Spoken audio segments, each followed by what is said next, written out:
Hello বন্ধুরা, good morning, শুভ সকাল। সবাইকে আন্তরিক শুভেচ্ছা আজকে শেষ দিনটার জন্য।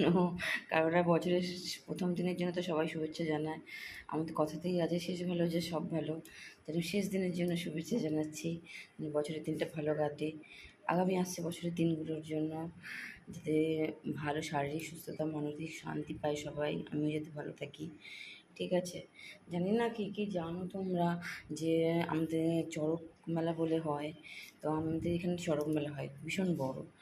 তো সন্ধ্যেবেলা যদি যেতে পারি আমি, কেননা প্রচুর ভিড় হয়, মেয়েকে নিয়ে যদি যেতে পারি তাহলে আমি নিশ্চয়ই দেখাবো ওখানে কী কী মেলাতে কী কী বসে, কী কী ধরনের খেলা হয়। ওখানে পঞ্চানন ঠাকুরের মন্দির আছে, সব সন্ন্যাসীরা ওখানে ঝাঁপ টাপ দেয়, খুব ভালো লাগে। তো 2 বছর হলো যেতে পারিনি, এবছর যদি দেখি যেতে পারে নিশ্চয়ই ওখানের পরিবেশ দেখাবো। এখন এর জন্য এতটাই থাক, আবার পরে।